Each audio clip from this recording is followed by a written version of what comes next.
अपने जीवन का अर्थ जरूर जानिए। जीवन के प्रति मनुष्य का स्थिर और निश्चित दृष्टिकोण होना चाहिए। आध्यात्मिक दृष्टि से तो यह और भी आवश्यक है। जीवन दर्शन के प्रति और दर्शन जीवन के प्रति सजग होना चाहिए। जीवन और दर्शन एक दूसरे से अलग नहीं, उनमें मेल होना चाहिए। जब जीवन और दर्शन में मेल होगा तभी हम अपने जीवन का सही अर्थ जान पाएंगे।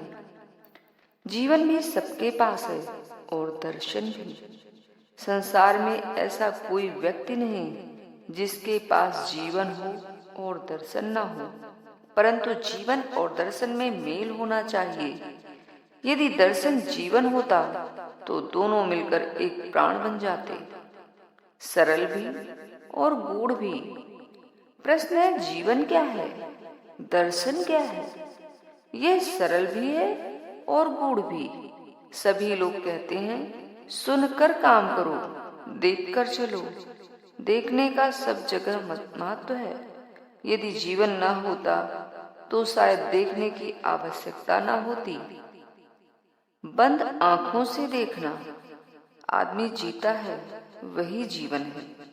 इंद्रियों और प्राण के संयोग से ही वह बनता है। किसी ने लिखा है, मैंने मस्तिष्क संस्थान के परीक्षणों द्वारा ज्ञात किया कि मनुष्य में अक्षय शक्ति है, अनंत शक्ति है। उसकी शक्ति विद्युत तरंगों की तरह नहीं है। जीवन का क्षेत्र बहुत विशाल है। जीवन की परिधि विशाल होती जा रही है। जीवन आगे बढ़ रहा है। हम जो आंखों से देखते हैं वही दर्शन है, परंतु सब कुछ सीधा ही सीधा नहीं होता, उल्टा भी होता है। हमारे ऋषियों मुनियों ने कुछ बातें उल्टी भी कही हैं।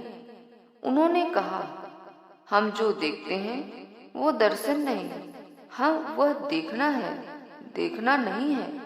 देखने का अर्थ है आंखें बंद करके देखना, अधूरे नहीं पूरेपन से देखना। मनुष्य देखता हुआ भी नहीं देखता है, सुनता हुआ भी नहीं सुनता। यह बात बिल्कुल उल्टी है, समझ से परे है। आपको कहा जाए कि आंखें मूंद कर देखो, नहीं दिखेगा। हमारी इंद्रियां इतनी क्षीण होती हैं कि थोड़ा सा भी व्यवधान आया कि दर्शन रुक जाता है। यदि हम ऊपर चढ़कर देखते हैं तो पहाड़ दिखाई देता है, परंतु नीचे से नहीं दिखाई देता। कारण स्पष्ट है कि व्यवधान आ गया। दोपहर में दीप जलता है परंतु उसका प्रकाश नहीं दिखाई देता।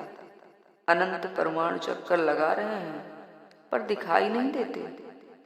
जहां समानाधिकार होता है वहां आंखों से नहीं देखा जा सकता।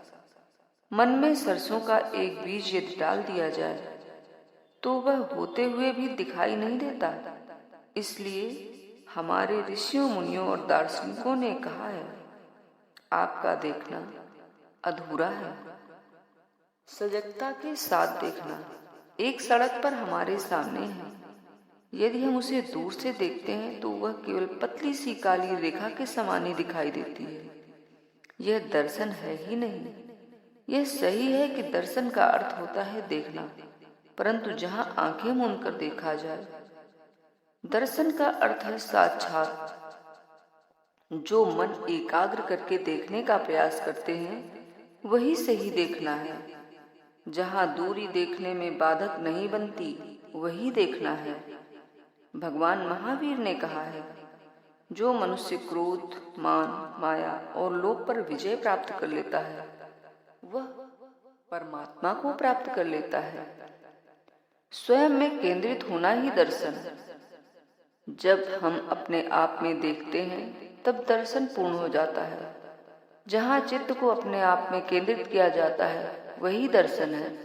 शेष सब तर्क का माया जाल है।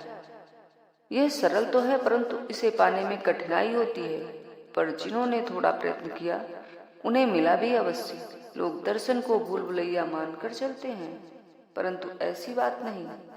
आज दार्शनिक दृष्टिकोण की आवश्यकता है। स्थिर और निश्चित दृष्टिकोण। जिस प्रकार एक अपंग आदमी लाठी के सहारे चलता है, उसी प्रकार यदि हमारे पास दर्शन का आलंबन हो तो हम सत्य तक पहुंच सकते हैं, अवश्य पहुंच सकते हैं। हमें ध्यान रखना है कि आत्मा एक है, वह अमर है। आपको अपने किए हुए कार्य का फल भुगतना पड़ेगा, चाहे इहलोक में या परलोक में। जिसमें इन तीनों तत्वों के प्रति अटूट विश्वास है, वह मनुष्य बुराइयों से घबराएगा। इसे ऐसे समझें, एक आदमी गाली देता है, इससे सामने वाले को क्रोध आना चाहिए, लेकिन उसे क्रोध नहीं आता। वास्तव में उसका जीवन के प्रति दृष्टिकोण है। जीवन के प्रति मनुष्य का स्थिर और निश्चित दृष्टिकोण होना चाहिए। आध्यात्मिक व्यक्ति के लिए तो और भी आवश्यक है। जीवन दर्शन के प्रति और दर्शन जीवन के प्रति सजग होना चाहिए।